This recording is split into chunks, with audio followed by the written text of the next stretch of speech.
Do you think you got what it takes to build your own dream team? And Owens with a move, and a foot race, Chad Owens. Inside the 23, Bombers won't catch him, and it's a touchdown. We'll log in and play with the big boys. Deep drop for Bo Mitchell, and a deep toss now. Downfield, and it is caught. Bo Price is going to take it to the house. Partnered with Fantasy.ca, Rouge Radio presents the CFL Fantasy Podcast. Has time, looking for Ernest Jackson, and what a pass down at the 5. And now your CFL Fantasy Insiders, Dave Dawson and Rob Dalton.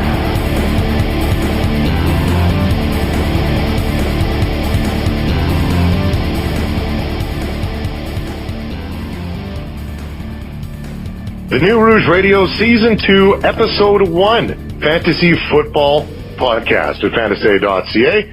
Dalton and Dave doing your fantasy football. It was kind of caught fire last year as we developed a partnership with the guys over at Fantasy.ca, so we figured, why not keep it going again? We got the guys you should add, drop, avoid, and maybe guys will even heat up for you as well. And Dalts, I got, I guess for those longtime fantasy football podcast listeners, the downside is you put in a request for John Delahunt this week, and it got denied. Yeah, I tried to bid with fantasy money, and it wouldn't let me. So I figured, all this trouble for John Delahunt. Yeah, it actually gave you your money back. Sent you cash in the mail. It's like, what are you doing, man? Anyway, long time inside joke, but John Delahunt obviously long retired, and I guess the best thing to do if you are looking for fantasy football advice, you can tweet us at Rouge Radio, or you can also follow at CFL Fantasy RR, the CFL Fantasy Insider account, and keep in contact with us that way. Now, a lot of different people are going through different formats.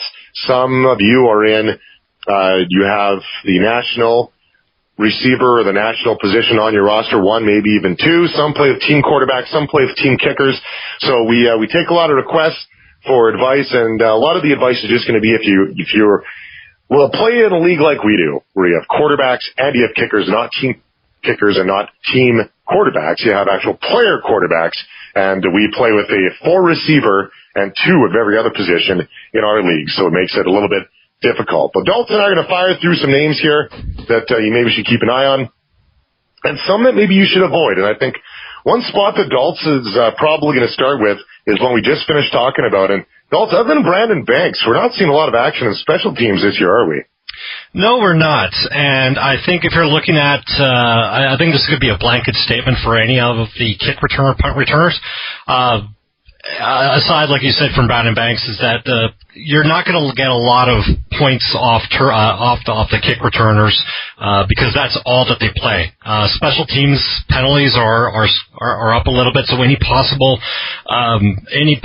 of possible punt return or kick return for a touchdown, as we saw in Calgary, even though one didn't go all the way, was called back on the penalties. And so, yeah, like you said, unless your name is Brandon Banks, you're probably, if you're a sole punt return or kick return, even though if you have a couple of reps on offense or defense, probably a good thing a good idea to stay away from any kind of kick returners. Yeah, the unfortunate part is you don't get points for the yardage. You only get points for the touchdowns. So guys like Jock Sanders, guys like even like Chris Williams, with Jock Sanders returning kicks now in Ottawa. Tim Brown has looked pretty good, but had some stuff called back as well. So you want to avoid kick returners, I think, right now, unless they're Brandon Banks. So that's probably the easiest thing to say, depending on the depth. But there are a lot of great receivers out there, so lots to pick from. And Troy Stoudemire is back as well in Winnipeg. He's a defensive back, not a receiver, so we may see him returning kicks again for the Bombers. So just as we say that, we crush the theory, Troy might have Takeo back for a touchdown this weekend against Calgary. Who knows? So why don't we get started with guys that you could add? And I think the big news this week is we did tweet out earlier on from the CFL Fantasy Insider account that Chad Simpson's annual injury is here, as we all anticipated. The unfortunate part, Daltz, Chad Simpson, such a promising career, very, very comparable to an Andrew Harris or even a John Cornish if he's healthy, but the guy just can't stay healthy. Yeah, he's a guy that I like to say that he runs angry, and running backs that run angry is that they end up they have a way of getting that extra 2 yards when needed. So obviously, if you had Chad Simpson, and for some reason I heard that Chad Simpson's name is not even added on the TSN fantasy site. So if you have Chad Simpson, this injury's coming at a good time. But if you're a fantasy player, this is going to hurt you, because this is a guy that's average yard per carry. The way that he runs would definitely give you a surefire lead in your week-to-week matchup if you had him. But again, like I said, that's something that we tell you every year, that there are certain players that cannot remain healthy, and I'm surprised Brandon Whitaker has remained upright for as long as he has. Look at Daltz jumping the gun. We're further down the list here, Daltz. I mean, hey, hang on. We got to do it together. Shake the rust off. Season 2, Episode 1. Shakir Bell draws in for Chad Simpson, the rookie tailback.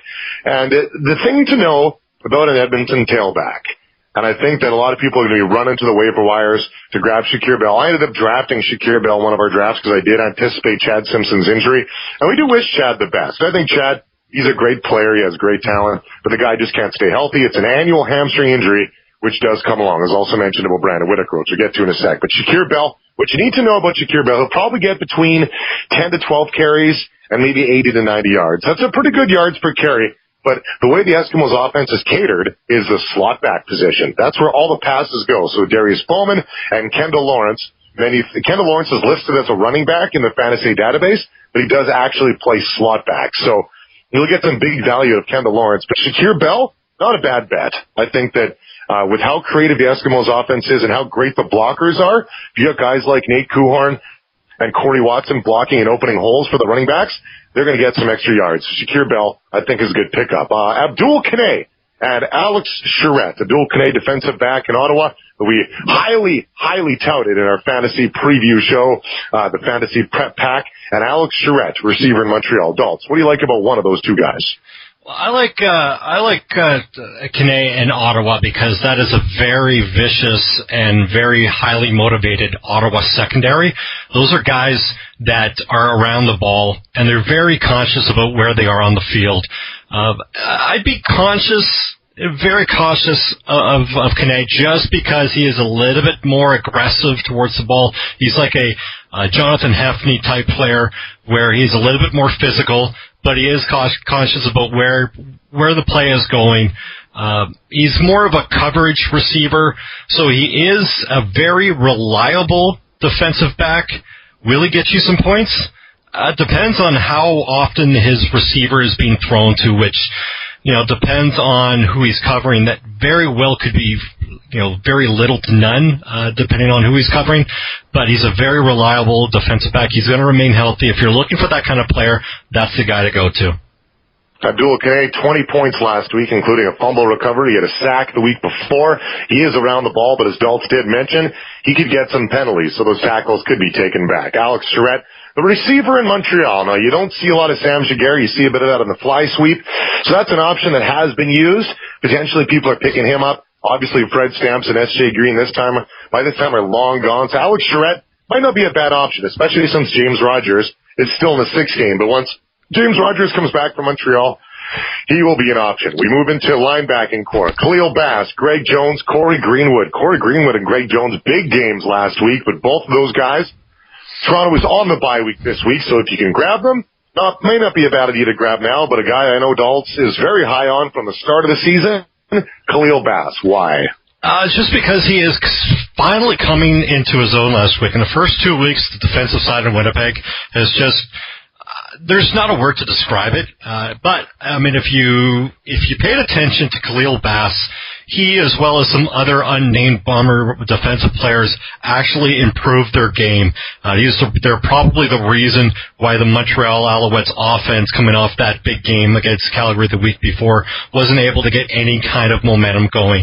I tread lightly with Khalil Bass because Winnipeg's defense is not, as far as their front seven, their job is to funnel the run to a certain area because they like opposing teams. I've noticed they run around the end as opposed to up the gut now. So they're trying to funnel towards Sam Hurl. So Sam Hurl, who's going to get you that tackle, but Khalil Bass is a great player, might not give you a lot of fantasy points, but he's a guy that you should keep your eye on.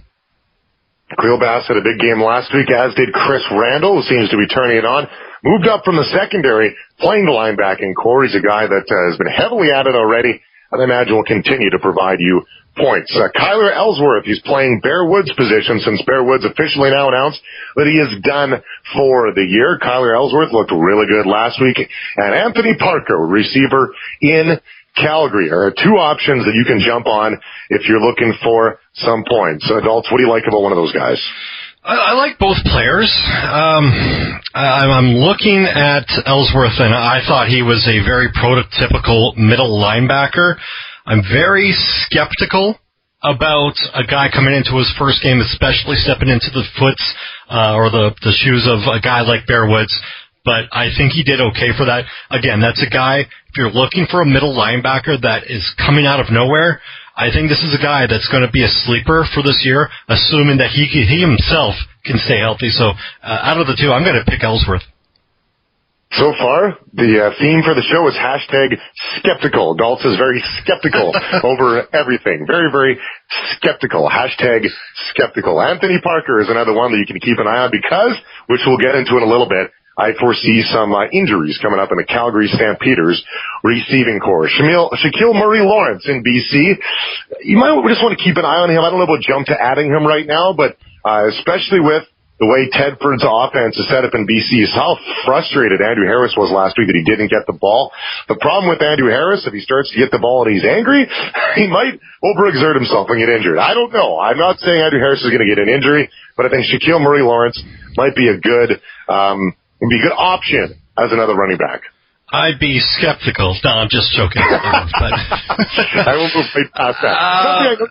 I know you're not skeptical on anyone on Toronto's or Hamilton's receiving core. Can I please the angry elephant? Yes. I mean, if you have a chance to release or to grab anybody on that receiving core in Hamilton, I mean, there's just a who's who of people that can get you points. Yes, they haven't really had a huge offensive output in Hamilton, but by God, you got Kevin Elliott, you've got Torrey Gurley, Vidal Hazelton, and even as a receiver, Brandon Whitaker and Anthony Coombs have really come out of their shell. In Hamilton, Terrence Oliver. You've got Brandon Banks, who's probably not even used primarily as a receiver. Bakari Grant, who's having himself a decent bounce-back season. So, I said a couple of weeks ago when I was talking about Edmonton's defensive line, if you see the position of receiver and they belong to the team Toronto or Hamilton, probably a good idea to go out and grab them. Not to mention Taquan Underwood and Terrence Tolliver, I believe Daltz also said there. So a couple of guys there. And one that I know I'm going to get whipped on for saying this, but I think just with the way that Matt Nichols draws up a game, he just seems to spread the ball around a little more. I'm not comparing him to Mike Riley. I'm just saying that Matt Nichols seems to open up a game a little bit more. So Corey Watson, a Wallace Miles, even a Nate Kuhorn might have a pretty big game this weekend.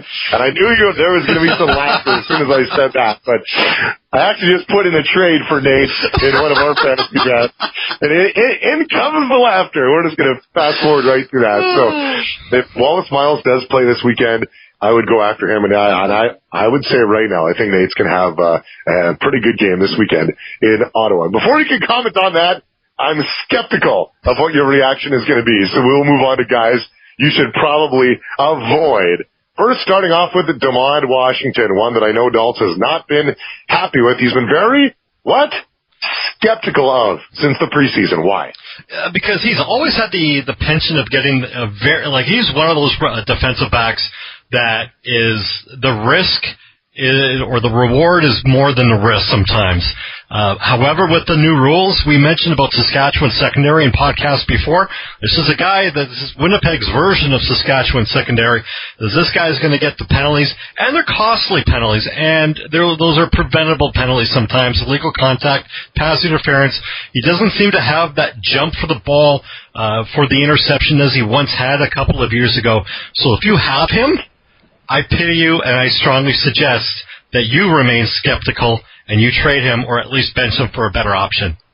One thing that he was good at jumping at is tipping balls to Fred Stamps when the game's on the line. Another guy you could probably avoid is Sam Hurl, who doesn't seem to be making many tackles going on in Winnipeg right now, which you'd figure playing that position he might be a guy you could jump onto, but Sam Hurl, I don't think his numbers are that high. Some Saskatchewan names to throw at you. Taj Smith and Chris Getzlaff. Before you let me go off on my soapbox, adults, maybe either both or quickly summarize on one of those guys why we should avoid them. It's the ongoing story with Taj Smith. I mean, unless there's a huge hole in the receiving core that I'm not aware of, there might be a situation where Taj Smith might not even be employed. And yes, this goes back to his assault charges. He's going to court in August. So if you're loaded with receivers and Taj Smith is your fifth or sixth receiver, it might be a good idea to drop him before and probably get someone who's maybe a little less known as far as your sleeper pick. Chris Getzlaff is still going to be good. With these new rules in the secondary, these benefit guys like Chris Getzlaff. So as Dave's might be skeptical, I'm less skeptical on Chris Getzlaff. I think you should keep him, but I understand the sentiment of why one might want to drop him. Yeah, Glenn seems to be favoring Jamel Richardson, obviously Weston Dressler, and you put Rob Begg in there as well. Corey Williams, now with the injury to Ryan Smith, might see some balls too. So Chris Getzlaff, who knows? I expect him to have a big year this year because why? Nobody's covering the guy. And Chris Getzlaff, when nobody's covering him, makes a lot of catches. And lastly, for guys you should probably avoid, Jeff Fuller, the guy, if you were listening to us back in 2013, we can proudly say we handpicked that guy to lead the CFL in receiving. And then what happened to him in 2014, Dolph? Injuries. Jeff Fuller, well known for that. He can play big games, but he can also frustrate the crap out of you, which he did to me last year. I finally gave up on him. I had him 3 different times on and off the IR. So Jeff Fuller, if you got him now, trade him. Trust me, because you are going to be banging your head against the wall all year long with him coming off and on the injury reserve. Guys who started slow but will heat up. We'll start with a guy who began his career in Winnipeg, ended up going to Saskatchewan, won himself a Grey Cup, went to the NFL, and came back. Coming off the bookend, Daltz, why do you think this guy will eventually heat up? It's in the nature in Saskatchewan, and you're talking about Alex Hall, and guys like him and John Chick. They haven't been lightening up in the sack totals, and a lot of people are going to be saying that it's the Rick Foley factor. But I think that this is a very complex defensive system, and I think with the new rules, you're not going to see any coverage sacks in Saskatchewan. So I think one of these days it's going to be adjustments, and there's only so long where you can limit guys like John Chick and Alex Hall, and they're going to get to the quarterback sooner or later, and eventually it's going to be one of those times where they're going to have multi-sack games. Alex Hall and John Chick only 1 sack each. The Riders only 5 sacks in the season, which might be why they are 0-3 to begin the year. And Daltz, you hit that right on the head to steal a line from your playbook. You like to say, hit it on the head, and I think that's so true. The last year, the Riders play very physical, grab your jersey, kind of, make you make that play to catch a ball. This year, when they do that, they're running into trouble. They're getting penalties. So that's when John Chick, Trey George, Ricky Foley found themselves making a lot of sacks because of coverage.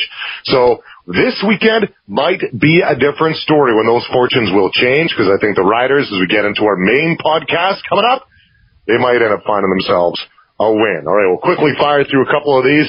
Cord Parks in BC, I see him starting a bit slow, but eventually turning it on. Do you agree, or are you skeptical? No, I was just going to say skeptical just for the sake of being hilarious. But no, I would agree. I think everybody in that defensive secondary in BC is kind of and they're right for the pick'em, but at the same time, they're a very solid group, and that could just turn it on in an instant, I believe. And playing against Kevin Glenn again this weekend. We all know what happens when Kevin Glenn has the game on the line. Pick 6. A guy that you probably would want to avoid as well, Joe West, I think, because if Jeff Fuller does stay healthy, which I don't think for very long, You have Eric Rogers. You even have Anthony Parker. Simone Charbonneau-Campo now gone for the year. So Joe West, I don't think that the production we were expecting out of Joe West this year will probably be hit and miss. So I think Joe West, he may have a good game here or there, but I wouldn't look to him if he's going to be one of your top 3 receivers, probably somebody you want to avoid. But I think eventually we'll heat up. So that's probably what I should say. So if you have Joe West, don't give up on him. I think that if Jeff Fuller does get injured, Joe West will come on. But in the meantime, if he's one of your top 3 receivers, I'd be a little bit worried. But if he's your 4 or 5, 6, I think if you wait on him, he'll turn it around. And Daltz, lastly, for guys that'll slow start and turn around, the Toronto running backs. Do you foresee, I guess, before I even drop you and push you in a corner, do you think Brandon Whitaker will have another injury this year? You know what? The way that he's running, I don't believe so. I think the way that he was running in Montreal, he became very, very exposed to ACL injuries, knee injuries, hamstring injuries. I don't see him running the same way, and especially as they're using him a little bit different in Toronto under the Milanovic offense, and which he has been accustomed to in years past. I maybe he'll come down to an injury or two, but I don't foresee the way that he's playing right now. It's more later rather than sooner. Right. I was just going to say that exactly, actually, and got a tweet about Anthony Coombs this week, and someone who's playing in a position where there's national and international players. They asked if Anthony Coombs would be a good option to hang on to, and I said, I'm not really totally sold on Coombs, because if Whitaker does stay healthy, Coombs' touches will be limited. He's a good player, but it all comes on to Brandon Whitaker. If Whitaker goes down, Coombs is the man. Henry Josie, as well as another guy, may get a touch or two, but not a whole lot of them. And guys, keep your eyes on it. Darius Bowman, he may not play this weekend. Just to be cognizant of that. Chris Williams, Ottawa's receivers. Henry Burris spreads the ball around and around and around and around. If you like me, you drafted Chris Williams pretty high, you're kind of waiting for the payoff. He's having those games of 10 points, but he's not having those 20-something point games I anticipated. And John Cornish as well.